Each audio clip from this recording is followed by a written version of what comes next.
진도 홍주보다 더 깊었던 둘만의 비밀. 때는 조선 중기, 전라도 진도에는 월량이라는 젊은 여인이 살고 있었습니다. 월량은 원래 한양의 명문 양반가 출신이었습니다. 할아버지가 정승을 지냈을 만큼 이름난 집안이었지요.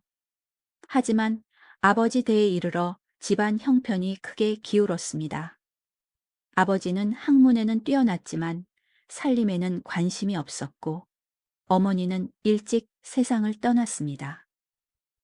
한때 수십 명의 종이 드나들던 집안은 점점 쇠락했고 월량이 20살이 되었을 때는 몇 칸짜리 초가집만 남았습니다. 아버지는 밤마다 딸에게 말했습니다. 월량아, 아비가 무능하여 이런 고생을 시키는구나. 월량은 조용히 고개를 저었습니다. 아버지, 걱정 마세요. 저는 제 힘으로 살아가겠습니다. 그녀는 글을 읽고 쓸 줄 알았고 거문고와 가야금에도 능숙했으며 자수와 바느질 솜씨도 뛰어났습니다. 하지만 그 재주들은 당장의 삶을 지탱해 주지 못했습니다. 그러던 어느 날 월량의 집에 중매쟁이가 찾아왔습니다. 진도에서 홍주를 빚는 상인의 혼처였습니다. 아버지는 망설였지만 월량은 잠시 생각한 뒤 조용히 말했습니다. 아버지 뜻에 따르겠습니다. 그렇게 월량은 진도의 양조장 주인과 혼인하게 됩니다. 남편은 성실했고 월량을 존중하는 사람이었습니다. 월량도 새로운 삶에 적응하려 노력했습니다. 하지만 혼례를 올린 지 얼마 지나지 않아 남편은 양조장에서 사고로 세상을 떠나고 맙니다. 큰 항아리를 옮기다 넘어져 머리를 다친 것이었습니다. 그렇게 월량은 23세 나이에 과부가 되었습니다. 그녀에게 남은 것은 진도 홍주 양조장뿐이었습니다. 월량은 그곳을 지키며 혼자 살아가기 시작했습니다. 그리고 어느 폭풍우 치던 밤, 한 청년이 양조장 문을 두드렸습니다. 마님, 하룻밤만 비를 피하게 해 주십시오. 비에 젖은 청년의 이름은 승민이었습니다. 키가 크고 어깨가 넓었으며 말투에는 묘한 품격이 느껴졌습니다. 월량은 그가 범상치 않다는 것을 느꼈지만 일손이 부족했던 터라 그를 양조장에서 일하게 했습니다. 사실 승민은 한양 안동 김씨 명문가의 아들이었습니다. 신분을 숨긴 채 세상을 떠돌고 있었습니다. 양조장에서 일하는 동안 그는 누구보다 성실했습니다. 무거운 항아리도 거뜬히 옮겼고 장부 정리까지 도왔습니다.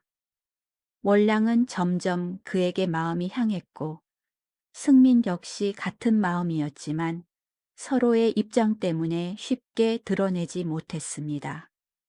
그러던 어느 여름날 일을 마친 승민은 양조장 뒤 작은 방에서 잠이 들었습니다. 그때 월량이 그를 부르기 위해 문을 열었고 그 모습을 본 뒤 쉽게 잊지 못했습니다. 며칠이 지나도 그 장면은 사라지지 않았습니다. 결국 어느 날 월량은 승민을 일부러 늦게 돌아오게 한 뒤 안방에 누워 잠든 척했습니다. 밤이 되어 돌아온 승민은 그녀를 깨우려다 멈춰 섰습니다. 그 순간 이후 두 사람의 관계는 달라지기 시작했습니다. 시간이 흐르며 두 사람은 서로의 마음을 숨기지 않게 되었고 마침내 승민은 자신의 정체를 밝혔습니다. 저는 한양 양반가의 아들입니다. 그리고 말했습니다. 마님을 사랑합니다. 월량도 조용히 말했습니다. 저도 당신을 사랑합니다. 하지만 현실은 쉽게 허락되지 않았습니다. 승민의 집안에서는 이미 혼처가 정해져 있었고 그는 결국 한양으로 돌아가야 했습니다. 그곳에서 강한 반대에 부딪혔지만 승민은 포기하지 않았습니다. 음식을 끊으며 버텼고 아버지는 결국 그의 뜻을 확인하게 됩니다. 직접 진도로 내려온 아버지는 월량을 만나고 그녀를 인정했습니다. 월량아, 내 너를 며느리로 맞이하고 싶구나. 그렇게 두 사람은 혼례를 올리게 됩니다. 신분과 현실을 넘어 서로를 선택한 두 사람. 이후 두 사람이 빚은 진도홍주는 사람들 사이에서 사랑을 이어준 술이라 불리게 되었습니다. 오늘 이야기를 들으신 여러분은 어떻게 느끼셨나요? 조건이 아닌 마음으로 이어진 두 사람의 이야기. 여러분이라면 어떻게 선택하셨을까요? 지금 떠오르는 그 사람이 있다면 한 번쯤 마음으로 바라보는 것도 괜찮지 않을까요? 여러분의 생각을 들려주세요.